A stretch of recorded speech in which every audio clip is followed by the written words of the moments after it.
तुम साथ हो जब अपने दुनिया को दिखा देंगे, हम अनपढ़ को भी पढ़ने के अंदाज सिखा देंगे। तुम साथ हो जब अपने दुनिया को दिखा देंगे, हम अनपढ़ को भी पढ़ने के अंदाज सिखा देंगे। मोस्ट वेलकम डियर स्टूडेंट्स, आप सभी लोगों का स्वागत है आपके अपने यूट्यूब चैनल डीजे सर पर। आज का ये वीडियो क्लास 10th के बच्चों के लिए, 12th के बच्चों के लिए बहुत ही इंपॉर्टेंट है, क्योंकि इसमें लोग बात करने वाले हैं अति लघु उत्तरीय प्रश्नों की सीरीज के बारे में। और उसके साथ ही साथ जो बीए में बच्चे हैं उनके लिए भी ये प्रश्न जो है बहुत ही इंपॉर्टेंट है, क्योंकि यहाँ से प्रश्न उनके एग्जाम में भी मिलते हैं। तो चलिए डियर स्टूडेंट्स, हम लोग स्टार्ट करते हैं क्लास 12th के मोस्ट इंपॉर्टेंट अति लघु उत्तरीय प्रश्नों की सीरीज को। और प्रश्नों की सीरीज में अंत तक बने रहिएगा। सभी जो प्रश्न है वो बहुत ही महत्वपूर्ण है और एक से बढ़कर एक है। पहला डियर स्टूडेंट्स, हम लोग का प्रश्न स्टार्ट होता है, प्रमुख राम भक्त कवियों के नाम लिखिए। मोस्ट इंपॉर्टेंट देखिए, जो राम भक्त कवियों के प्रमुख नाम बताइए क्या है, राम भक्त या कृष्ण भक्त, ये पूछता रहता है अक्सर एग्जामों में आपके। तो डियर स्टूडेंट्स, इसका उत्तर क्या हो जाएगा? राम भक्त अगर कवियों के बारे में बात किया जाए, देखिए तुलसीदास की बात हो गई, आचार्य केशवदास की बात हो गई, नाभादास की बात हो गई एवं सेनापति जी। तो ऐसे प्रमुख जो महत्वपूर्ण कवि हैं जिन जो कि राम भक्त कवि के रूप में प्रसिद्ध हैं। तो पहला जो प्रश्न है इसके मोस्ट इंपॉर्टेंट है। उसके साथ ही साथ देखिए कृष्ण भक्त कवियों के भी नाम आप याद रखिए। दूसरे महत्वपूर्ण प्रश्न की ओर बढ़ते हैं, रीतिबद्ध काव्यधारा की विशेषताओं का उल्लेख कीजिए। देखिए रीतिकाल के प्रमुख विशेषताएं पूछे आपसे, या रीतिकाल के काव्यधारा की विशेषताएं पूछा जाएगा अगर आपसे, तो आप उन सभी में ये प्रश्न का उत्तर लिख दीजिएगा, वहाँ पर आपका कार्य हो जाएगा। डिस्कशन का उत्तर क्या हो जाएगा? रीतिबद्ध काव्यधारा की देखिए प्रमुख विशेषताएं जो वो निम्नवत हैं। देखिए इसमें जो ए दिया गया है रीति निरूपण, बी जो हो जाएगा आचार्यत्व का अभाव, सी जो है मौलिकता का अभाव, और डी जो हो जाएगा श्रृंगारिकता, और ई जो है अलंकार विवेचन की प्रमुखता, और एफ जो हो जाएगा छंद विवेचन। तो यहाँ पर देखिए ध्यान से याद रखिएगा कि रीति निरूपण की बात हो गई, आचार्यत्व का भाव हो गया, मौलिकता का भाव हो गया, श्रृंगारिकता की बात हो गई, अलंकार विवेचन की प्रमुखता हो गई, छंद विवेचन की बात हो गई। तो ये जो है प्रमुख रूप से जो है आपकी रीतिबद्ध काव्यधारा की प्रमुख विशेषताओं में एक है। डियर स्टूडेंट्स, महत्वपूर्ण प्रश्नों की सीरीज में आगे बढ़ने से पहले वीडियो थोड़ा सा भी आपके लोग के लिए हेल्पफुल लगा तो इसे लाइक करें, शेयर करें, और चैनल को सब्सक्राइब करना बिल्कुल भी ना भूलें। और उसके साथ ही साथ जो हमारा व्हाट्सएप ग्रुप नंबर है उसे भी ज्वाइन जरूर करें। 950 690 250 7 ये हमारा व्हाट्सएप ग्रुप नंबर है। यदि आप इससे जुड़ते हैं तो आपकी तैयारी और बेहतर होगी, और आपने बोर्ड एग्जामिनेशन में एक उचित मार्गदर्शक में अपने एग्ज़ाम को दे सकते हैं। और सबसे बड़ी बात है कि ये फ्री में है और आपको आसानी से PDF भी मिल जाता है। और बस मेरे हेल्प ग्रुप में आपको एक काम करना है कि इस नंबर से सभी अपने जो क्लासमेट हैं और आपके जो भी मित्र वगैरह जो कि बोर्ड एग्जामिनेशन की तैयारी कर रहे हैं, या 9 के हैं, 11th के, 9th के हैं, 11th के हैं, और वो बोर्ड में अगले साल शामिल होने वाले हैं, उन लोगों पर शेयर जरूर कर दें, क्योंकि उनके लिए बहुत ही हेल्पफुल ये साबित होगा। और मेरी फीस के रूप में बस आपको छोटा सा एक काम करना है, ओनली शेयर माई वीडियोज़। तो मेरी फीस के रूप में अगर यदि आप कुछ देना चाहते हैं तो मेरे फीस का जो होगा, बस एक काम आप करना है मेरे फीस के लिए, इस वीडियो का लिंक जो है उसे शेयर जरूर करना है। तो और जो नंबर है उसे भी आप लोग पूरे यूपी में छेड़ दीजिए। डियर स्टूडेंट्स, तीसरे प्रश्न की ओर बढ़ते हैं। देखिए यहाँ पर डायरेक्ट उत्तर लिख दिया गया है। प्रश्न को मैं आपको बता दे रहा हूँ, भक्ति काल को हिंदी साहित्य का स्वर्ण युग कहा जाता है। तो यहाँ पर देखिए प्रश्न क्या हो जाएगा, तीसरा प्रश्न, भक्ति काल को हिंदी साहित्य का स्वर्ण युग क्यों कहा जाता है? ठीक है, या ये भी पूछ सकता है कि हिंदी साहित्य का साहित्य का स्वर्ण युग किसे कहा जाता है? तो जो भक्ति काल होता है उसी को, जो हिंदी साहित्य का भक्ति काल है, उससे ही स्वर्ण युग कहा जाता है। आइए जानते हैं हम लोग कि क्यों, क्या प्रमुख विशेषताएं थी, क्या बातें थी जिसकी वजह से भक्ति काल को स्वर्ण युग नाम दिया गया।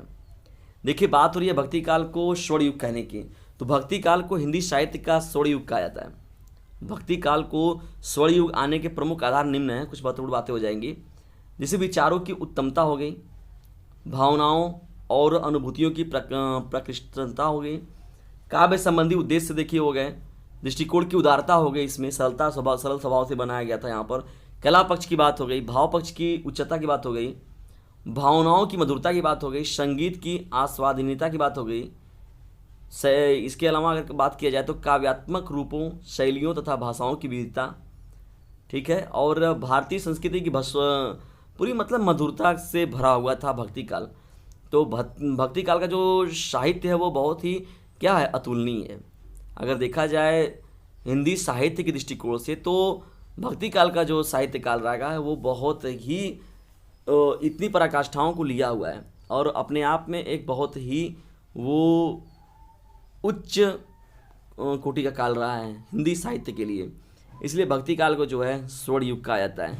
और प्रमुख बहुत ही महान महान कवि जो हैं, लेखक हैं, महान महान जो कवि हैं वो भक्ति काल के प्रमुख कवियों में एक हैं, जो ऑटोमेटिकली जो होते हैं वो इस हिंदी साहित्य को स्वर्ण युग का ताज पहनाने में सामर्थ थे और उनके अंदर उतनी योग्यता थी और वो उतने मतलब भक्ति भी था उनके अंदर अपने साहित्य के प्रति, अपने हिंदी साहित्य को लेकर उनके अंदर बहुत क्या थी, भक्ति थी। इसलिए उन्होंने उन अपने विचारों में पूरी गहराई को, जैसे कहते हैं ना कवि को क्या कहता है, गागर में सागर भरना, तो ज़बरदस्त का गागर में सागर भरने का काम उन लोगों ने बहुत ही बखूबी निभाया है।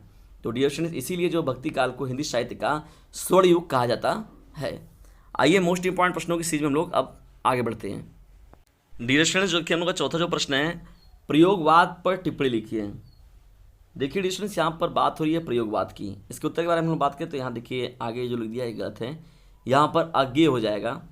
अज्ञेय प्रयोगवाद के प्रवर्तक कवि हैं। अज्ञेय को आपका नाम याद होगा, पूरा का पूरा इनका नाम सच्चिदानंद हीरानंद वात्स्यायन।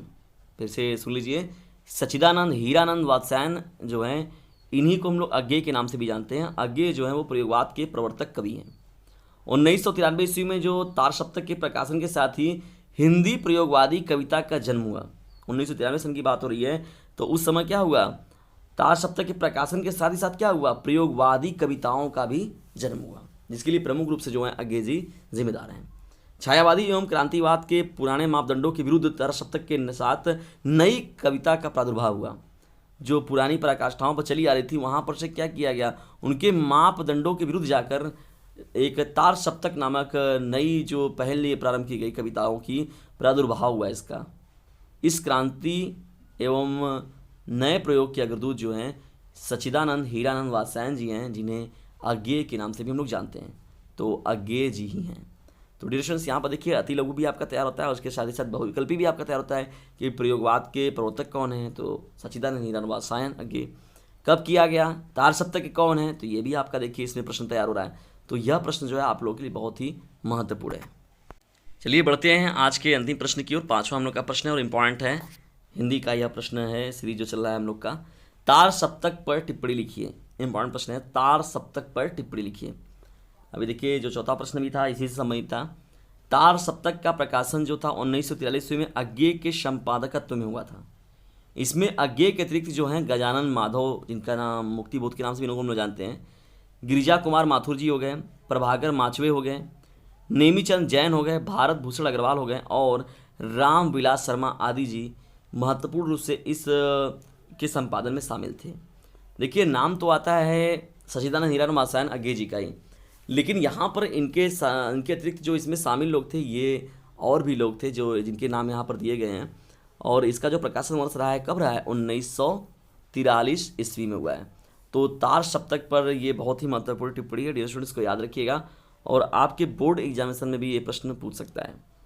डियर स्टूडेंट्स, जो मैंने नंबर आपको बताया है 950, 690, 257, उसे अपने क्लासमेट में और दूर दराज के बच्चे जो कि प्राइवेट फॉर्म भर के पढ़ाई कर रहे हैं उन सभी लोगों तक इस चैनल का लिंक ज़रूर भेज दिया करें, क्योंकि मेरी हेल्प ग्रुप में बस आपको इतना ही छोटा सा काम करना है।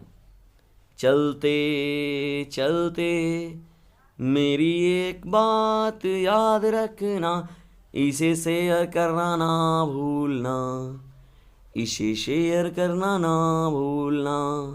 तो डियर स्टूडेंट्स, मेरे हेल्प ग्रुप में आपको अगर छोटा सा एक काम करना है तो इस वीडियो का लिंक जो है उसे शेयर ज़रूर करना है, और जो मैंने नंबर आपको दे रखा है उसे भी आप ज़रूर सेव करके अपने पास रखें और दूसरों को भी जोड़ें। और सबसे बड़ी बात है कि यदि आप जुड़ जाते हैं ग्रुप में तो आपको PDF मिल जाता है उसका तुरंत का तुरंत।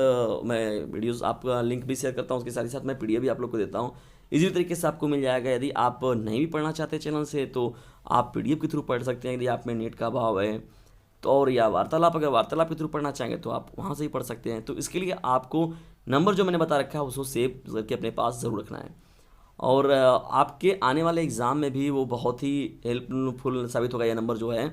इसलिए डियर स्टूडेंट्स इसको और मेरे हेल्प ग्रुप में इसे शेयर जरूर करें। मैं बार बार आपसे आग्रह करता हूं कि ऑनलाइन प्लेटफॉर्म की स्टडी का सबसे महत्वपूर्ण जो साधन होता है वो शेयरिंग ही होता है। इसलिए जब भी कोई अगर मोस्ट इम्पॉर्टेंट ऐसे आप लोग को मिले, आप लोग के लिए सहायक हेल्पफुल वीडियो, तो उसे शेयर ज़रूर करें। और जानते ही हैं हम लोग को जो भावनाओं से रहना चाहिए। सर्वे भवन्तु सुखिनः, सर्वे तंतु निरामया, सर्वे भद्राणि पश्यन्तु, माँ कश्चित् दुख भाग भवेत्। इसलिए डियर स्टूडेंट्स, इसे शेयर जरूर करना है। आपको इतनी छोटी सी बात बस याद रखिएगा। तो मिलते हैं हम लोग अगली वीडियो में, तब तक के लिए टेक केयर, गुड बाय, जय हिंद, जय भारत। जल्दी हम लोग मिलते हैं।